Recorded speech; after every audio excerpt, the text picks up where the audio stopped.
Hey there, it's Michelle Martin Dobbins from dailyalchemy.com, and I'm filming this right now in February, a month where in the US at least, and some other countries too, I believe, Valentine's Day is kind of a big deal. So we focus a lot on love, and most people focus on the relationship, the romantic relationship, but there are so many other aspects to love.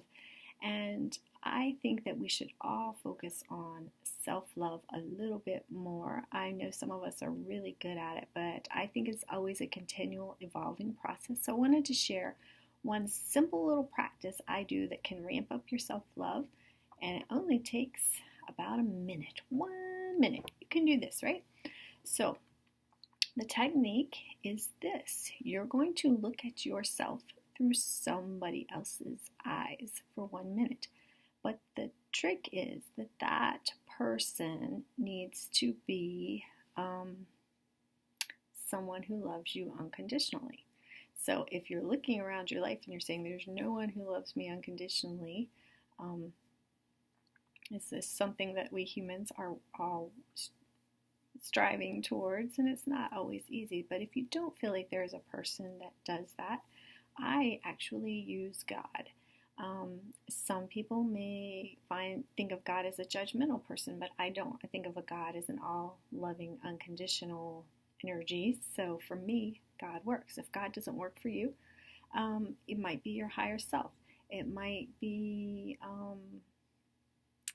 just the universe, if that feels more comfortable to you. You know, your higher self, God, the universe, and if there's a person. And if you have kind of a hard time getting into this, like, what does that feel like to have that much love for someone? If you have a child, or if you're close to a child when they were born, think about that all-encompassing love for that child. When a child is born, our hearts just open up to that child, and the child has done no wrong. And hopefully we keep that unconditional love as the years go by with our children, but there's nothing there that's, that child in our eyes is totally perfect in those, especially those newborn months, except for maybe when if they have colic and they cry a lot, it gets a little challenging, but just that moment of that love.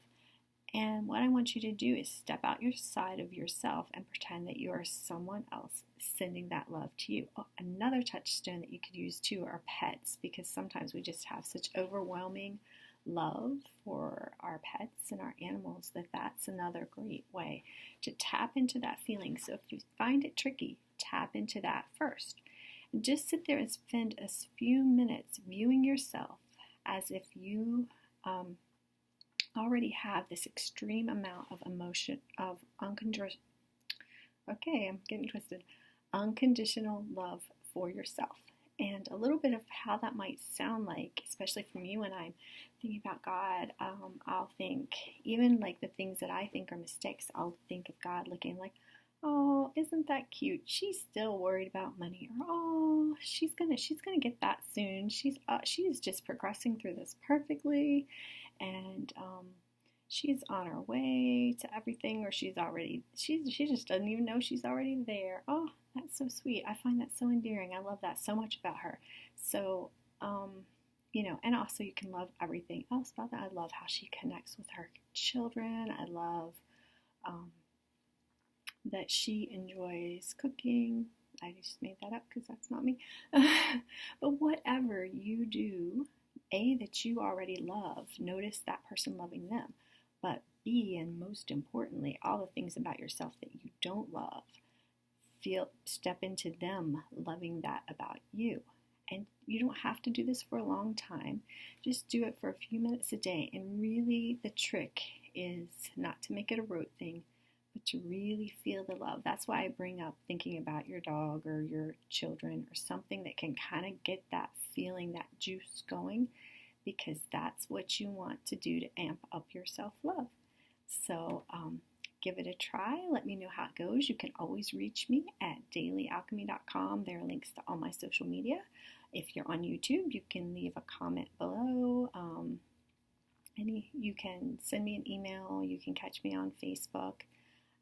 But let's amp up the self-love in February, because it is so expansive. It improves all of your relationships. So it is the place to start if you're not feeling very excited about all this hearts and flowers and roses going on. Let's give some hearts and flowers and roses to ourselves first and go out and create some magic and enjoy the journey. Namaste and big hugs. See you next time.